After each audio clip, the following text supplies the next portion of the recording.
မင်္ဂလာရှိတဲ့နနက်ခင်းလေးပါခင်ဗျာဒီနေ့မနက်မှာတော့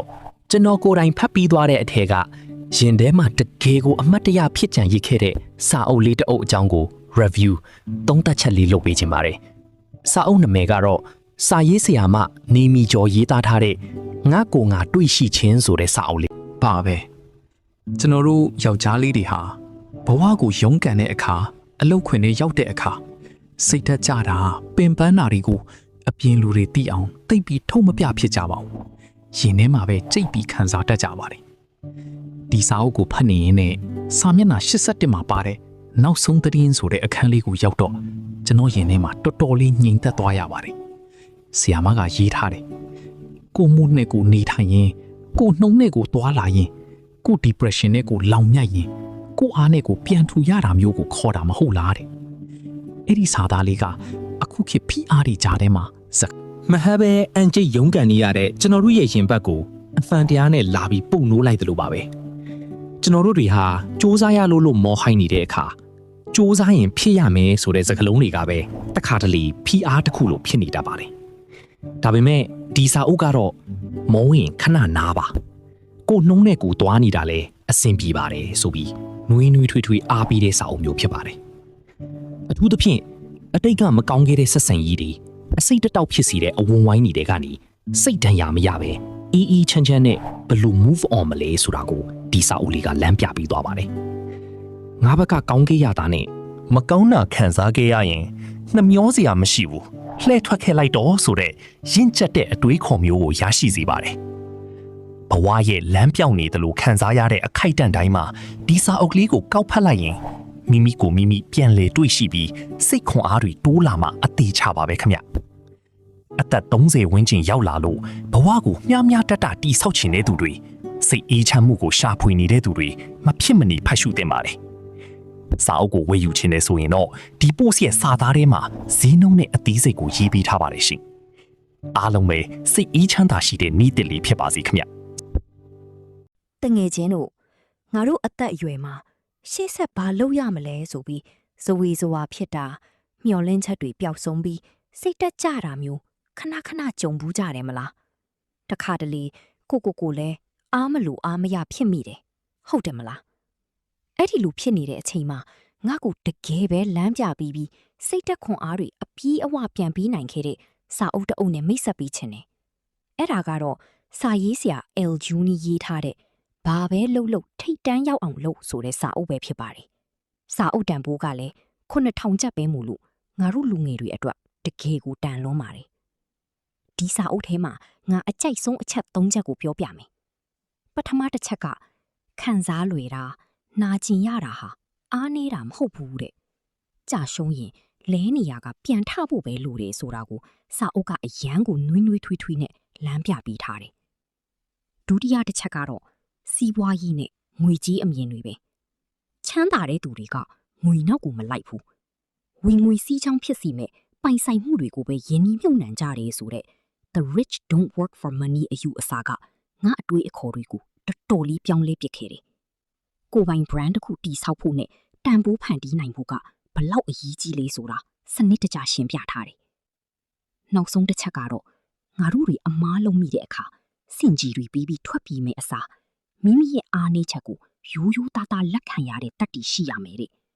အဲ့ဒါမှစစ်မှန်တဲ့ကိုယ်ပိုင်တန်ဖိုးကိုရှာဖွေတွေ့ရှိမှာဖြစ်ပါတယ်ဒီစာအုပ်ထဲကစာသားလေးတစ်ခုကိုငါအယမ်းသဘောကျတယ်ကျိုးပဲ့နေတဲ့နေရာတွေမှာတော့အလားတရားတွေကိုတွေ့နိုင်ပါတယ်တဲ့ဒါကြောင့်တငယ်ချင်းတို့လည်းဘဝမှာတကယ်ပဲအောင်မြင်တဲ့ထိတ်တန်းလူသားတစ်ယောက်ဖြစ်ချင်တယ်ကိုယ့်ရဲ့အတွေးခေါ်တွေကိုမြင့်တင်ချင်နေဆိုရင်ဒီစာအုပ်ကိုမဖြစ်မနေဝယ်ဖတ်ကြည့်ဖို့ငါကတော့အပြည့်အဝညွှန်းပေးချင်ပါတယ်City Mart နဲ့အမျိုးမျိုးအနေနဲ့ရှိစာအုပ်ဆိုင်တိုင်းမှာအလွယ်တကူဝယ်ယူရရှိနိုင်ပြီမို့လို့အခုပဲအပြေးလေးသွားဝယ်လိုက်တော့နော်လုံးဝနောင်တရမှာမဟုတ်ဘူးလို့အာမခံတယ်ကြီးစုအများကြီးတင်ပါတယ်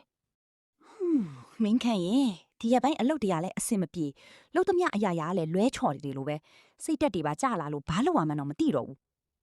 ဖြစ်တတ်ပါတယ်စုနေတည်းရဲ့လူတိုင်းဘဝမှာစိတ်တက်ကြတဲ့အချိန်လမ်းပြောက်တယ်လို့ခံစားရတဲ့အချိန်တွေရှိတတ်ကြတာပဲငါမင်းကိုစိတ်ခွန်အားပြန်ရစီမယ်စာအုပ်ကောင်းတအုပ်လမ်းညွှန်ပေးရမလားဘာစာအုပ်လဲစာအုပ်ဘောပူတော်စိတ်ကတိမပါခြင်းကိုဖြစ်နေတာဒီစာအုပ်ကစာရေးဆရာကြီးဖေမြင့်ရေးထားတဲ့ အားပြင်းနဲ့များတစ်စင်းဆိုတဲ့စာအုပ်လေးကြားဘူးတယ်မလား အော်ဆရာဖေမြင့်ရဲ့စာအုပ်လားနာမည်ကတော့ကြားဘူးတယ်ဒါပေမဲ့အားပြင်းနဲ့များတစ်စင်းဆိုတာကဘာလို့ဆိုလိုတာလဲဟင်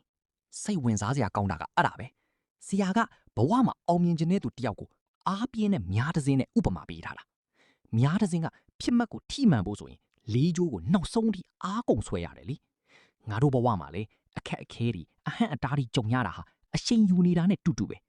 အဲ့ဒီဒဏ်တွေကိုကြန့်ခံပြီးအားစိုက်ထုတ်နိုင်ရင်ဖြစ်မှတ်ကိုတဲတဲ့ထိမှန်မဲ့များတစ်စင်းဖြစ်လာမယ်လို့ဆိုလိုတာ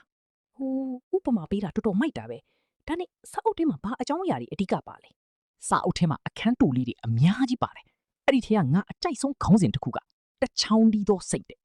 ငါတို့တွေကတခါတလေအလုပ်တစ်ခုလုပ်ရင်စိတ်ကဟိုရောက်ဒီရောက်နဲ့စိတ်မပါတပါလောက်တတ်ကြတယ်မလား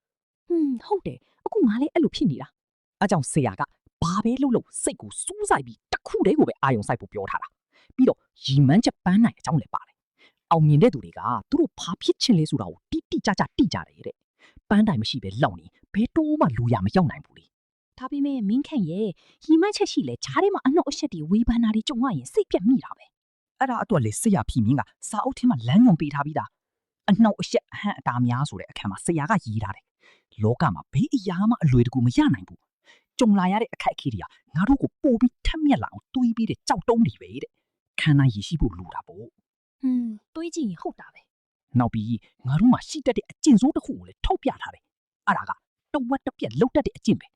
အလုပ်တစ်ခုကိုစတာတော့ဟုတ်ပါရဲ့ခဏနေလက်စမတက်ပြီးပြက်ထားလိုက်တာမျိုးတွေအဲ့ဒါကအောင်မြင်မှုရဲ့အကြီးမားဆုံးရန်သူပဲလို့ဆရာကတတိပေးထားတယ် ဟုတ်တယ်ငါလည်းတစ်ခါတလေအဲ့လိုဖြစ်မိတယ်ဒီစာအုပ်ကငါအကြောင်းကိုရေးထားတယ်လို့ပဲနော်ဖတ်ကြည့်ဖို့စိတ်အားထက်သန်လာပြီ အေးနောက်ဆုံးအခန်းဒီမှာပါတယ်ကိုယုံကြည်မှုအကြောင်းကတော့မင်းအတွက်အလို့အကျုံးပဲဘသူကဘာပြောကိုအရေးချင်းကိုယုံကြည်ဖို့ဇွေးမလျှော့ပဲဆက်လုပ်ဖို့ဆရာကအားပေးထားတယ်ဒီစာအုပ်ကစာမျက်နှာအများကြီးလည်းမဟုတ်တော့ဖတ်တာရတွက်ပြီးရင်ထဲကိုတိတ်တဲ့ရောက်တယ်စုနေတယ်ရေ ကျေးဇူးပဲမင်းခန့်ရဲ့မင်းအခုလိုပြောပြတာနဲ့ပြောပြတာနဲ့တင်စိတ်ထဲမှာအားရီပြန်ပြေလာတယ်လို့ပဲဒီနေ့ပဲအဲ့ဒီအားပြင်းနဲ့များတစ်စင်းစာအုပ်ကိုရှာပြီးအမြန်ဆုံးဖတ်လိုက်တော့မယ် ကောင်းတာဗောဖတ်ပြီးရင်လည်းမင်းရဲ့အမြင်တွေကိုငါ့ကိုပြန်ပြောပြအောင်ဗော